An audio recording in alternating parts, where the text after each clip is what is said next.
So for nearly 5 years, I've hiked 848 miles and slept around 70 nights in this tent. And I think it's one of the best ultralight hiking tents that you can get. But there are a few things that you should know before you purchase the Big Agnes Copper Spur UL1 one-man tent. I'm Jack, I'm around 6'1" and I carry a base weight of around 10 kilos. And I know this tent pretty well, having taken it around the Alps, Iceland, Scotland, the Canary Islands and Australia. If you want a freestanding ultralight shelter that still feels like a tent, not a compromise, then this might be it. But there are trade-offs that you should know before you buy. In the next few minutes, I'm going to give you my brutally honest review of this tent. If you want to jump around, timestamps are below in the description. Otherwise, let's get straight into the specs.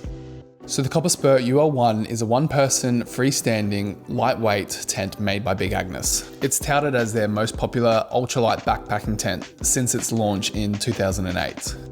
GearLab gave the tent an overall score of 77, with their main pros being excellent space to weight ratio, good headroom, and lightweight. Their main reasons to avoid were the fact that it's expensive, the stakes don't hold well, and it heats up due to thin fabric. It generally retails for around $500 or 375 Great British pounds. So the specifications of this tent are here for you to see. The key bits of info here are the total weight being 1.08 kilos and a packed size of 45 by 11 centimeters. Just to give you an idea of how this compares in the ultralight tent market, here are some close competitors and their weight and pack size. The Nemo Hornet comes in at around 1.02 kilograms. And its pack size is 32 by 19 centimeters. The Hornet costs around $600 or 460 GBP. The Durston X Mid 1, which was rated as GearLab's best overall ultralight tent, comes in at around 810 grams, but you need to carry 2 trekking poles as well. The pack size for this tent is 30 by 13 centimeters, and the cost is $260 or 200 pounds. The Durston X Mid 1 is not a freestanding tent, and by the time you count the trekking poles, it's not that much lighter than the Copper Spur. Inside the bag, you'll get your ultralight pole set. You'll also get 7 stakes, which I'd recommend buying a few more just in case of poor weather, the grey mesh inner, and the red rainfly. The footprint isn't included, you'll need to buy that separately. In terms of setup, it's pretty straightforward. Pick your spot and lay out the inner.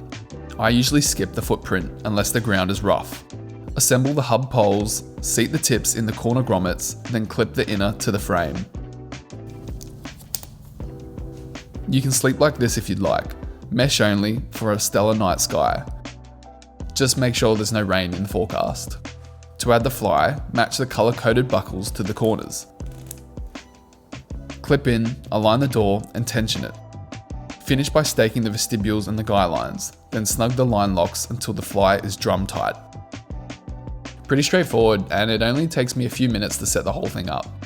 In terms of floor space, you've got around 224 centimeters of length. In terms of width, you've got 97 centimeters at the head end and 71 centimeters at the feet end. In terms of head height, you've got 97 centimeters.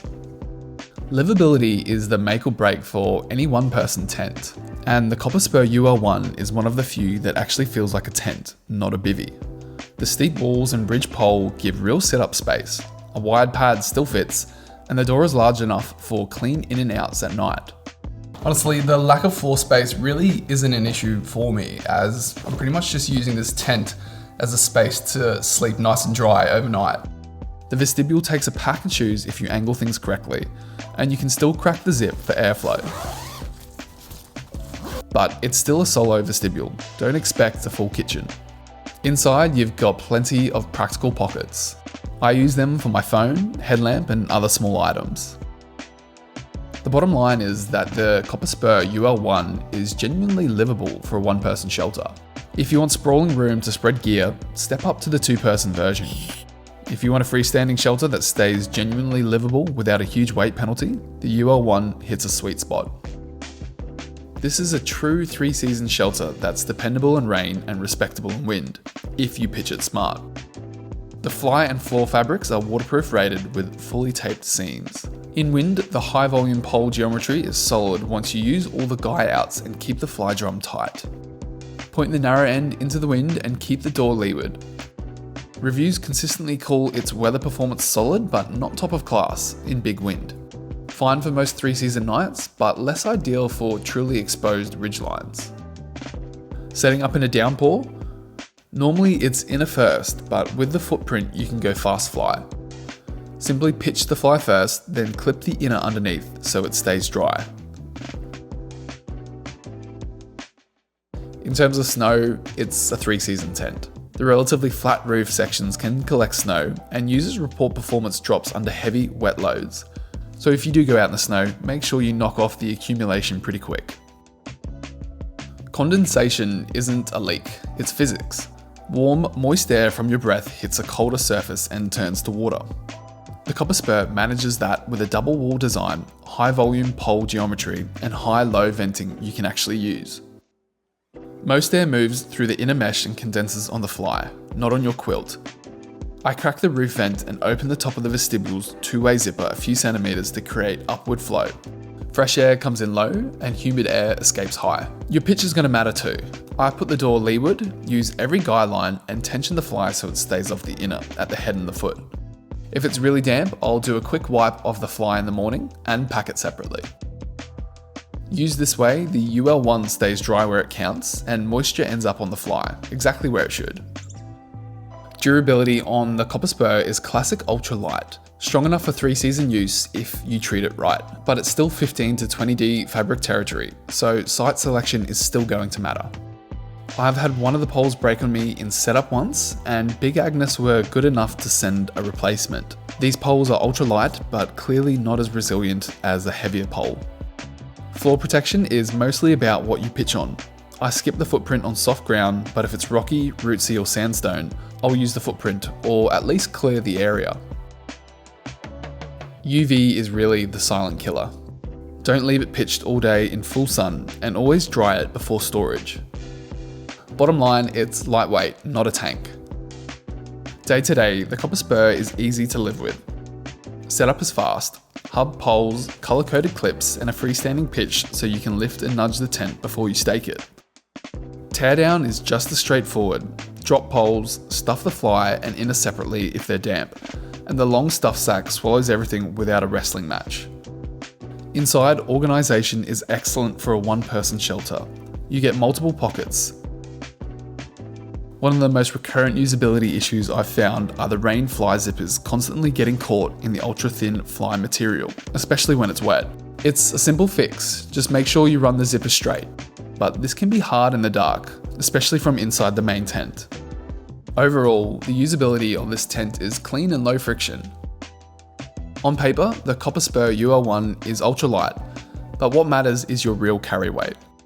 Big Agnes lists a trail weight, but my full kit on the scale, including inner, fly, poles, stakes, stuff sack and guy lines, comes to 1.08 kilos. The long pole bundle slides down a side pocket and I stuff the fabric rather than roll it. Faster and less crease wear. In rain, I pack the wet fly in an outer pocket and keep the inner dry in a small dry bag. For minimum weight days, the fast fly setup with footprint and fly trims grams and packs flatter. Great when you just need weather protection. Overall, the weight and packability of this freestanding tent is excellent. Value-wise, the Copper Spur UL1 sits in the premium freestanding ultralight slot. You're paying for a quick, drama-free pitch, real interior comfort for a true one person, and hardware that's easy to live with night after night. If you actually use it a lot, the cost per night drops fast, and the livability means you're less tempted to upgrade again in 6 months. If your priority is simply the lowest gram per dollar, there are cheaper ways to get shelter, but they won't feel this fuss-free.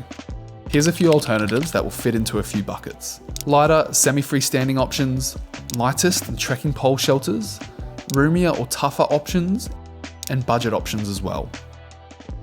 The bottom line is, if you want a freestanding ultralight tent that's genuinely comfortable and fast to set up in real weather, the UL1 is worth the premium. If your top priority is either minimum weight or maximum room per dollar, one of those other alternatives will fit better.